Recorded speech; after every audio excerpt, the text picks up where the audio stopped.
The United States has just carried out military strikes that killed 11 members of the Venezuelan group known as Trender Aagua. In this video, we're going to break down what we know so far, how we got here, and what to watch for next. The White House released strike footage showing the attack that eliminated those 11 fighters. President Trump issued a statement. See that we just, over the last few minutes, literally shot out a boat, a drug-carrying boat, a lot of drugs in that boat. And you'll be seeing that and you'll be reading about that.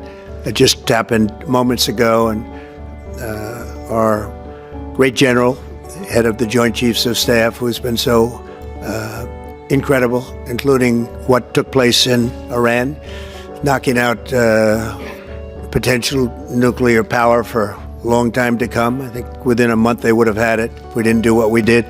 But he gave us a little bit of a briefing, and you'll see. And there's more where that came from.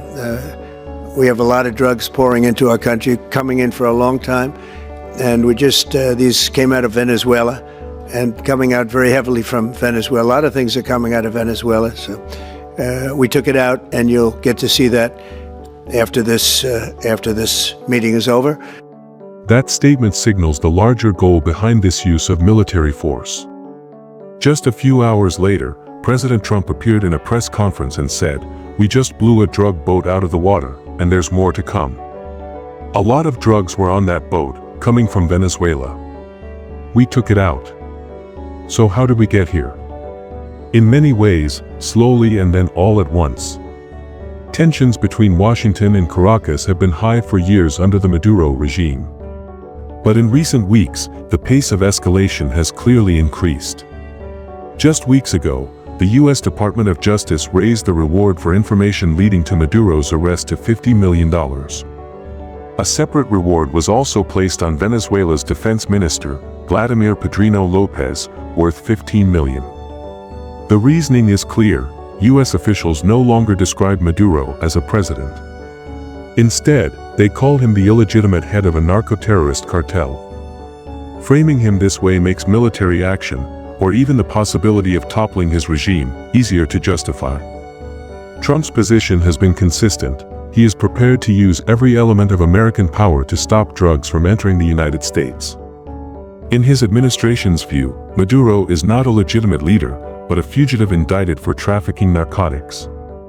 To be fair, many countries around the world, not just the United States, have questioned the legitimacy of Maduro's most recent election. Earlier in Trump's presidency, the Trender Aagua group was officially labeled a foreign terrorist organization. That designation opened the door to a wide range of actions, not just military strikes but also sanctions, financial measures, and legal tools. The legality of this latest strike will be debated in the days ahead, but the groundwork was clearly laid years ago. In recent days, the U.S. has built up significant naval power in the Caribbean, 4 guided missile destroyers, at least 1 submarine, reconnaissance aircraft, MQ-9 Reaper drones, and the Iwo Jima amphibious ready group with more than 2,000 Marines. Roughly 800 of those Marines form a landing party capable of amphibious operations. This is far more military force than is needed for what the White House continues to call a counter-drug mission. Critics argue that such a deployment looks less like a drug patrol and more like preparation for lethal strikes, or even pressure for regime change. Former U.S. officials, including General Michael Flynn, have even said it is time to make Venezuela great again, openly hinting at toppling Maduro. That leads to 3 main interpretations of what is happening. Some believe this is preparation for an invasion or regime change. Others think the middle ground is more likely: lethal strikes, such as the one we just saw at sea, and perhaps further strikes against facilities inside Venezuela itself. The third view, that this is all just bluffing, has been ruled out. The strike already happened. So what comes next? Much depends on Venezuela's response. So far, the government has issued statements saying they are ready to fight. Defense Minister Pedrino Lopez claims 15,000 troops have been deployed in the north, alongside naval assets and a massive drone deployment. Those drones are worth paying attention to. Venezuela has ties with both Iran and Russia, who have exported long-range strike drones such as the Shahid and the Garan. These drones would not threaten the U.S. mainland, but they could put American forces in the Caribbean at risk.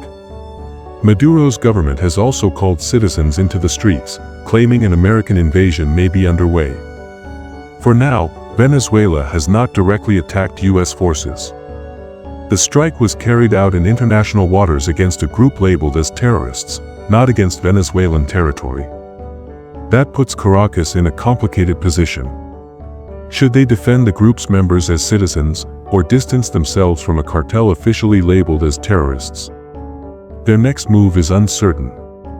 The other major question is whether this was a one-off strike meant to send a message, or the first in a series of attacks. With U.S. naval forces already positioned nearby, more action is possible. Some analysts suggest the goal is not only to pressure Maduro, but also to warn other governments in the region, particularly Mexico, that Washington is willing to use military force against cartels if local authorities do not act.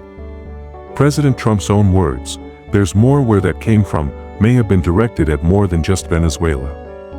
Regardless, this is a significant moment. The U.S. military has carried out a kinetic strike in the Western Hemisphere, something we have not seen in a very long time. Whether it escalates into further conflict, or serves only as a warning shot, will become clear in the days ahead. That's all we know for now. We'll keep watching developments closely. Thanks for tuning in, and see you next time.